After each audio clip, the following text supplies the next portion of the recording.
Hey, E39 source, Ryan Schultz here with the February of 2000 E39 M5. Little DIY today, at least I hope it's rather little. I don't have the time or the patience to get into anything huge today. Let's let the camera do some white balance here. We're going to be hopefully fixing something, and this sounds just like the 330 video I made, doesn't it? That's been bothering me for a while with this car. We did the door brake in my 02 330xi. That video's on the channel. This is the door brake. It's the hinge. What controls the door opening, where it stops, the points along the way, and the door in the range of the door's motion that allows the door to stop. In the 330, it was creaking and whining and making all these horrible noises, and this one doesn't do any of that. It just makes this little click. That. It's pretty minor, but anytime I'm in a parking lot or somewhere quiet and I pull the door open, it really only makes a noise at the opening points here. I see I need to clean a door panel. It's just obnoxious though. So I don't know that the whole brake needs to be replaced, but I don't want to do the job twice, so we're just going to do it. I think I'm going to go about this like it's the same way as the E46, and we're just going to pull the door panel off, see where that gets us. We're going to be able to see a little bit more over here. There's this big piece of trim that's in the way right there. That's almost exactly like the 3 Series. It just flips up like that. And you know, it's held on to these 2 Torx bolts, 1, 2, and then over here we've got this other little rubber thing which is just going to peel off. But if you're diagnosing this same problem, yours might be something really simple. And take a look at this first. I'm going to try to get it to focus here for me. So see that pin? That pin just slides through the part of the body sticking out there. And it goes through the pin, it goes through the door brake, and then just goes through the other side. It isn't any sort of a bolt or anything like that. I've seen 5 Series that have real noisy doors, and this pin isn't even all the way through. It's like sticking up, you can't even see it on the bottom side. So that could be your first thing to check out. So I would recommend putting some tape around the body here, because you're going to take a hammer to it and you're going to tap it back down in. You don't want to scratch your paint off, and then you're going to have rust in the future. So first thing, make sure your pin's level. If your pin is level like that, we're actually going to be able to see the motion here. If I can hold that steady enough. Alright, you can't really see it on camera, but you can feel that it's not tight enough. So my culprit actually could just be the pin. The pin's like $1.50. So you might just be able to bang it from the bottom, get some pliers on top, flip the pin out and replace it. But today I am going to attempt to replace the entire mechanism. So in order to do that, first need to remove this boot. Second, that boot, as you just saw, they pull right off. And we're going to go in and removing the door panel. This really isn't too difficult. I've done it a bunch of times. It's harder to put back on. We have a couple different points of attachment here, and I haven't done a 39 door panel here in a little bit, so let me think about this. Behind the door handle, being very careful not to scratch your Titan or chrome or whatever you've got, there's a little trap door that houses a screw. It's right there, and back there lives some sort of actually I think it's a Phillips screw on the pre-facelift cars, and this is a February 00. So we're going to pop the door off, take the screw out, that'll free up the handle. Then along the entire perimeter of the door panel's just held in with a bunch of pop rivets. So if you've got a pop rivet tool, sweet. If you don't, get a flat blade screwdriver and put some tape around it. We're just going to go around and pop the whole thing off, and now's a good time to clean it up. The bottom, you've got a light. Looks like mine isn't even installed right now. That was weird, it was popping out. We're gonna just pop the light out with a screwdriver, flat blade, maybe with some electrical tape on it.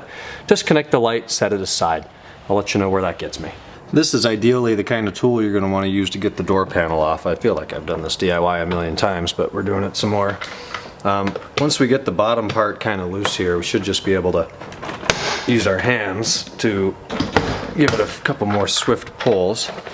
I'm kind of doing this wrong. You should pop the light out first, but it's pretty easy to get. Okay, so it feels like all the pins are loose now, so we're going to work on the door handle and the light. The screw behind the door handle on a pre-facelift is indeed a simple Phillips head. Important note, there is a screw that lives back there, and unfortunately you probably can't see it, but it is right there. It's a Phillips head. Be sure to back that out. And those are going to be all our points of attachment. Say 10 clips around the perimeter of the frame, around the perimeter of the door panel, which we just pop out. The screw here, the light, and the screw back here. So now we need to mind the electrical connections to this panel. Do not try to pry this panel out by prying on the sides. It's a $300 panel and you will break it. We still have the wiring for the speaker, the tweeter, and the light. So at this point, door panel's nice and loose. When we do try to take it off here, we're going to turn the handle, just feed it through the hole. So we're just going to lift it up over the lock, over the rest of the door. I'm going to need another hand, pull it up and away, disconnect our lines, and we'll be free. So the best way that I've found to do this is when you get the panel separate from the car, there's a hole on the back side of where the window switches are that's full of this now very sticky and deteriorating sound and vapor insulation, I suppose it is. I'm going to pull that out, then you'll be able to reach up in there and push out from the back the panel with your window switches on it, this guy right here. Then on the back of that you've got 3 connections. These 2 over here on the right are the very typical BMW, these things. They've got a little tab you push and then you rotate this arm up. That pushes them out of the socket and then you just pull them out. This happens to be for the M5 side mirrors. There's another one like that. Then there's this one right here, which you simply insert a flat blade screwdriver into this, slide it out like that, and then it comes out. So those are the 3 wires for the window panel. Then your tweeter wire is, I've lost it here in this mess, oh, it's attached to the door of course, is the green one right here, and it simply plugs into this module right here, that connector there. So just pull that out. Then there's the memory seat function. Typical BMW connector, you squeeze on the side, pull it out from the memory, slide that through the door, and we now have an open M5 door. So we're just going to let the handle sit. That's not in the way. We didn't have to do anything with this big speaker. That can stay happy. What we are going to be working in is right here. So we can disconnect it without taking the vapor barrier off the door. It's just 2 Torx bolts. We are going to have to peel back all this insulation to be able to get up in there to pull it out. That's not the fun part, but we can do it. Now I did have my window down. It was easier to remove the door panel with the window down. I am probably, in fact very likely, going to plug my switch in temporarily and roll the window back up and then take the switch back off again. Window's up. So I did peel back just about this much of the vapor barrier here. So pull it up until you run into the speaker and this module here, and then peel it back to about there. That's enough space, at least right now, for me to reach my hand up into the door, work it around the window regulator. You're going to feel a big steel crossbar in there. I don't know if that's part of the window regulator or an internal door support to help against accidents. I don't know, but reach up in there and you're going to feel the back side of the brake. My next step is going to be to tape off this area, or very carefully tap the back of this pin with a hammer, pull the pin out. In fact, maybe before I do that, I'll work on these Torx screws. So I'm going to get you a size on those Torx screws.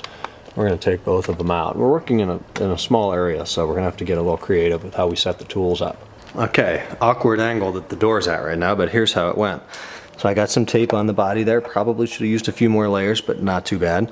I got a hammer of approximately that size, tapped up on the pin. Popped out pretty well. Then we just used some needle nose, or I think I did use those for the initial tug to pull out the pin. So there's the pin. That freed this up. In retrospect, you probably should have left that in. It would have made the next part a little easier. The bottom Torx bolt, it's a T30, by the way. I used a small setup, which is currently missing. Hang on. I used 3/8 drive tools to do that, and a T30 on the end of a 3/8 ratchet. Bottom bolt loosened up very easily. After the first 2 turns, I was able to just unthread it by hand. That's the size of the bolt right there, Torx 30. The top one, I tried using that on. It was really tight, and even 2 turns in, I was starting to pop out of it and make the head not round, but I didn't like where it was going. So I jumped up to impact grade T30 on a half ratchet, crammed that in there, held it with pressure with my hand 2 or 3 turns, and it was fine, and it came out. So now we're at the point which may be the worst part of the day here, I don't know, depending on how tight things are in this door. The brake is totally loose, disconnected, and separated from everything else. And we're going to attempt to pull it out. Now it is in a fully extended position right now. If this proves to be difficult, I might thread one bolt back in, push the pin back in there a little bit, and shut it so it goes back into itself. It'll be a little smaller. While it is open like this, your door is almost at a 90-degree angle to the car. I was careful, I looked around here, it's not going to hit any of the body, all that's safe. Open it slowly, and then I just have it propped open right now with a jack stand with a towel on top of it so it doesn't flop around on me, because it's totally loose right now. So I'm going to try to reach up in there and pull it out, and I'll let you know how it goes, either in 20 seconds or 20 cuss-filled minutes. Okay, about 15 seconds later, not too bad. So I just reached up in there, poked it in the door, it kind of went up in this position, and I feel like it twisted around a few times before it did come out in my hand.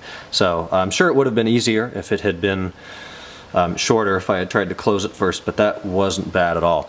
So now I'm going to run inside, I'm going to get the new parts. I'm pretty thorough when I do jobs like this. So we're replacing this piece, we're going to replace both of the Torx bolts, and I slid them off already, both of the gaskets while we have them apart. So I'll have 4 or 5 part numbers here for you in a moment, and then we can go to reassembly of the parts. And I'm going to clean this up while everything's off of it, and hopefully we'll have a quiet door then. Oh, fun stuff. All right, I have all the right parts. So, starting with the main part here, the door brake itself. Now, these parts really weren't that expensive. I picked these up from the BMW mini parts store. Part number is 51218193447 for your door brake. The 2 Torx bolts I ordered 4 just to have a few on hand. I don't know why they sent me a bag of 3 and a bag of 1, but they're the same part number. So you'll need 2 if you're just doing one door. Part number is 51211973382 for the screws. Again, you'll need 2 for just one door. The pin, I ordered 2 just in case I do the other one someday, but you only need 1 if you're working on one door. Part number is 51218141116. All of these part numbers will be in the description below if I go too fast or you can't see. Then the little grommet, little whatever cover that goes here. Part number on that is 51218171502. Then the bigger piece that goes on the door itself is 51218171503. So those are all the parts we need. The first thing I'm going to grab is the new door brake. We're going to feed it up into the door, noting the orientation from the other one. Usually they're a little harder to get in than they are to get out. Hopefully it's not too bad. Came with a little cover over it just to kind of protect the lubricated end where the pin's going to go. So I will probably leave that on for insertion through the door and then the hole. And then we'll pull it out on the other side and figure out which way it actually needs to sit. I think it goes that way. That's going to make a difference. I'll figure this out and I'll get back to you.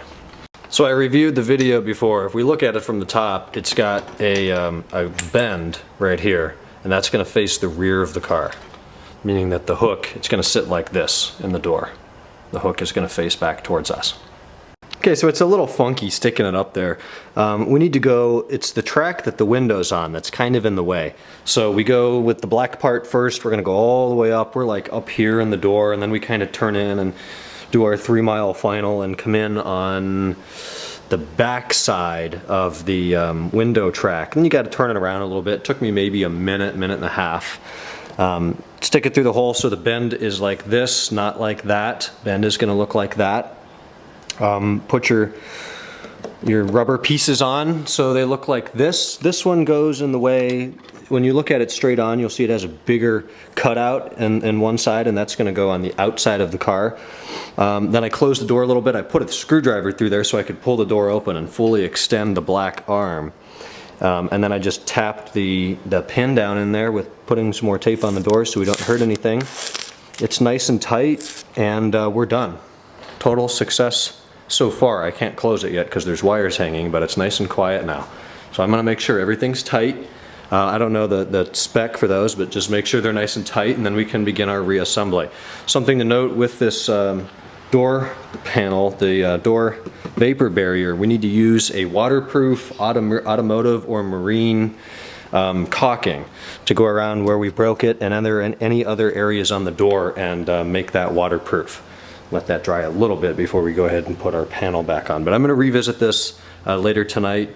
I'll film a little bit during the reinstallation and let you know if there's any tips or tricks. So before I go ahead and seal back up this door panel, this is the product I'm using. I'm not promoting the product, I'm just telling you this is what I'm using. You can use anything. This is one of a million that would work. It's made by DAP or DAP. This one happens to be clear. It doesn't much matter. What you get, auto marine sealant, 100% RTV silicone. It's waterproof. It just squeezes out of the cap. It's real easy to use. So I also noticed a point up here that has come detached over the years. So I'm going to fix that. Put together the corner I took apart, and then it's a total reverse process. So we're just going to shove all these wires through the hole for the window switch, plug the window switch in, seat it down into position, plug in your memory seat function. This is your other wire for the light in the bottom of the door. Plug your tweeter in, fit your door handle back through the hole, pop all the clips in, replace your screw, you're good to go. Tips for reinstallation. So when I pulled the door panel off, the piece of trim came with it. I found it easier if you peel it off the door, just literally peel it off the door, it will come off in your hands. Put that on the door first. You'll look at it, you'll see how it just lines up, and then you thunk it down on 5 or 6 different clips. Then you can go about sandwiching the door panel. It's got kind of a hand on it like this of the material the panel's made of, over the clips that are on the shadow line or whatever trim you've got. Yours could be shiny chrome or black like the M5s. So every time I put these panels on, I get a little better with it. I really don't like how they fit. It feels real haphazard until you pound in all of the rivets around the door, replace your screw here, make sure all your lights work. Gotta trick the car into thinking I'm opening it up. And we have lights down there. The memory seats are, I can tell they're functioning because the glass is moving. I guess the seats are all programmed to be the same. That works, and if I had the key in, the windows would work as well. So full success with that part. Now let's take a listen. Of course, we've got a plane going overhead.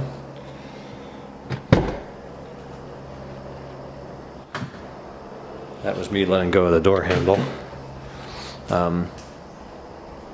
It's perfect. Feels really good. I don't notice a big difference in how it felt. These things are engineered pretty well, but I'm still not 100% sure my hinge even needed to be replaced. There's certainly a good chance that it didn't, and it was just the pin, but I feel better about having that new part in there. So we're all done. I'm going to move the car back where it goes. Quick update on this thing. It's September 24th, 2015, and current mileage is now in the 190s, 190, 690.